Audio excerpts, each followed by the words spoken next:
Good morning students, 8th class के बच्चों। आज मैं आपको लेसन 2 पढ़ाऊंगी हिंदी फर्स्ट में, जिसका टाइटल है लाख की चूड़ियाँ। इसके राइटर है बच्चों कामता नाथ जी। कामता नाथ जी इसके राइटर हैं बच्चों। ये कहानी घरेलू उद्योग के ऊपर है जो धीरे धीरे अब ख़त्म होते जा रहे हैं। इस कहानी में इसी तरीके एक जो मनिहार था जो लाख की चूड़ियाँ बनाता था, उसकी कहानी को दिखाया गया है। धीरे धीरे किस तरीके से उसका व्यवसाय पहले कितना अच्छा चलता था और धीरे धीरे उसका व्यवसाय पूरा बंद हो गया। ऐसे बहुत से उद्योग हैं बच्चे जो पहले घर में चलते थे, लेकिन मशीन से सुविधाएं बढ़ने से क्या हुआ, लोग जो हैं शहरों की तरफ भागने लगे और जो घरेलू चीज़ें हैं उनको, जो घर से हाथों से बनाई चीज़ें उनका अपनाना उन लोगों ने बंद कर दिया। इस कहानी में भी लेखक बताता है कि जब वो छोटा था तो वो अपने मामा के घर जाता था छुट्टियां बिताने के लिए। जब गर्मियों की छुट्टियां होती थी मामा के घर जाता था, और उन छुट्टियों में वो वहाँ पे एक मनिहार था जिसका नाम था बदलू, जो लाख की चूड़ियाँ बनाने का काम करता था। उससे उनसे बहुत घुल मिल गया था। वो इसलिए उनसे घुल मिल गया था बच्चों कि जो बदलू, उस मनिहार का नाम था बदलू। वो उसे मामा नहीं कहता था, गांव के बच्चों की तरह ही लेखक को बदलू काका कहता था। बदलू काका को लेखक इसलिए बहुत पसंद करता था क्योंकि बदलू उसे लाख की सुंदर सुंदर गोलियां बनाता था और लेखक को वो गोलियां खेलने में बड़ा मज़ा आता था। लेखक को इसलिए बदलू से बड़ा प्यार था। लेखक अधिकतर बदलू के पास बैठता था दोपहर के टाइम में और देखता था कि बदलू काका का थोड़ा घर काफ़ी बड़ा था और उसमें जो आंगन था वहाँ पे नीम का पेड़ था। बदलू काका की भट्टी वहीं लगी रहती थी। लेखक भी बदलू काका के संग वहीं बैठ जाता था और देखता था किस तरीके से काका लाख को पिघलाकर एक महीन सलाख बनाते हैं और फिर उसे बेलन पर चढ़ाकर चूड़ियों का आकार देकर चूड़ियाँ तैयार करते हैं। लेखक देखता था कि किस तरीके से काका जो हैं उन चूड़ियों पर रंग करते हैं और किस तरीके से उनकी सुंदर सुंदर डिज़ाइनें बनाते हैं। लेखक आगे इसमें चैप्टर में बताता है कि बदलू काका बहुत सीधे थे और उनको जो है किसी तरह का कोई भी पैसे का मोह नहीं था।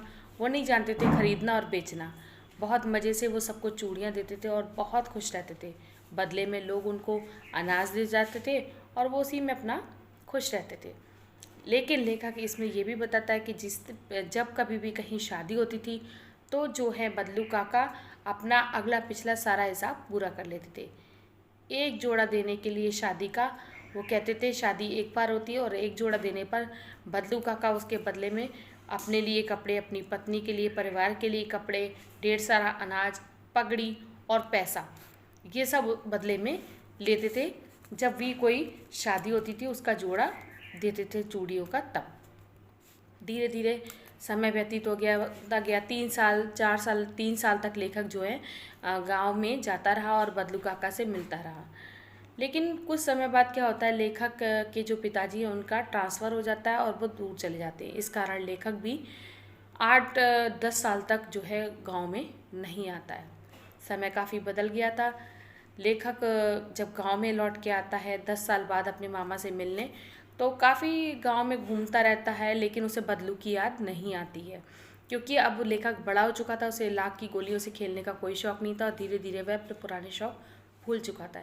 एक दिन की बात है, लेखक आंगन में बैठा होता है, बारिश हो रही होती है। उस समय उसके मामा की लड़की गिर पड़ती है आंगन में और फिसल कर, और उसकी जो कांच की चूड़ी है उसके हाथ में, लड़की की जो कांच की चूड़ी पहनी थी वो गिरने से उसके हाथ में लग जाती है। तो लेखक उठता है और अपनी बहन को मरहम पट्टी करता है। तब चूड़ी देखकर उसे याद आता है कि अरे कांच की चूड़ियाँ, बदलू काका को तो कांच की चूड़ियों से बहुत नफरत थी और गांव में अब कांच की चूड़ियाँ पहनी जा रही हैं। तब उसे बदलू काका की याद आती है और वो बदलू काका से मिलने चला जाता है। जब वो बदलू काका से मिलने जाता है, क्योंकि बड़ा हो गया था, बदलू काका लेखक को नहीं पहचान पाते हैं।